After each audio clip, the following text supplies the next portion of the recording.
On this episode of It Takes a Village, we're going to learn all about roads.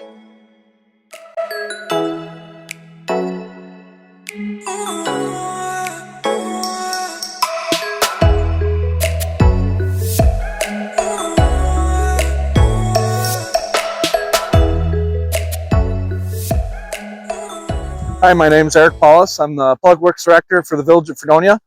I've worked for Fredonia for 3.5 years now. Previous to that, I was the supervisor at the wastewater plant in the Village of Kewaskum for 2.5 years, and I was 21 years in the Village of Saukville between water, wastewater, and DPW. Let's talk about everybody's favorite subject, roads. We hear about it every year. When are you going to fix these roads?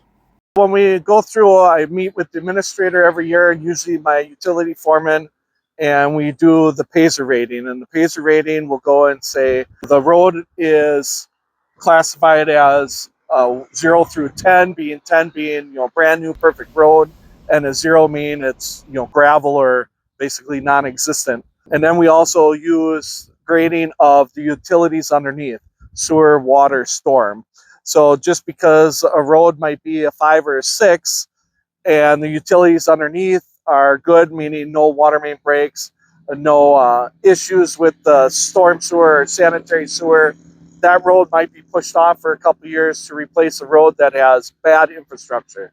There are different types of fixes we can do. We can do mill and overlay, seal coating, crack filling, or we can do complete reconstruction. Why don't you break down each of those types of remodeling you can do?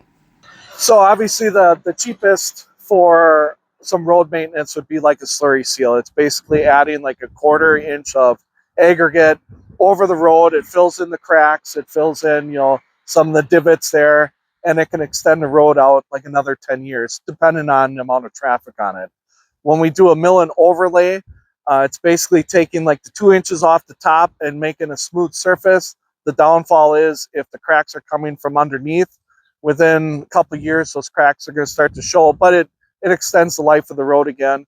And then a complete tear out, meaning we're tearing out the asphalt, we're tearing out some of the base, putting in new base, new asphalt. And for normal roads in the village, for local traffic, it's about 2.5 inches of a binder and then like a 2.5 inch base to make a nice smooth road. On a full reconstruct is like on Washington, we were having multiple water main breaks. We were having issues with customers where their sewer would be backing up, or old clay pipes for sewer. And then also too, some of our valves weren't working. The hydrant wasn't operational. So that was a complete tear out. That was new sewer, water, storm, and then we also did the sidewalk and the curb. Now let's talk about how much money does it take to maintain these roads.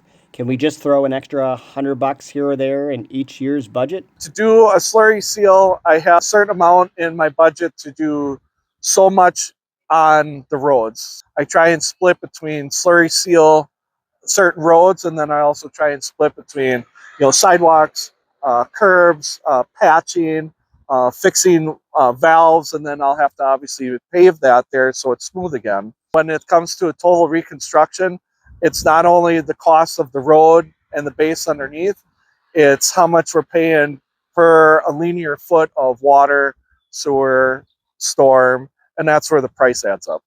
And then to add to it, to make sure that everything goes back in and the road will last another 50 years, is we have engineering costs that can add up also. When we go and look at doing a full replacement of utilities, a road, complete reconstruction, it's years in the making, and also it's millions of dollars to uptake a project like that. When we do a slurry seal, it's 1 day of inconvenience.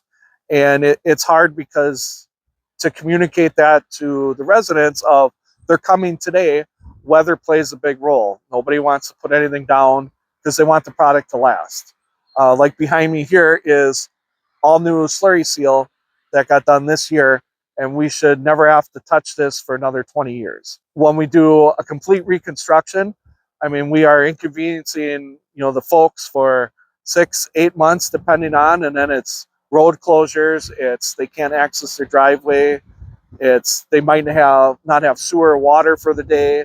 So it's a lot that goes into it, and it's something that we appreciate all the feedback, but we know that stuff's got to get done, and we appreciate people working with us to work around it, not park in the streets when we're doing these projects, and we appreciate the help.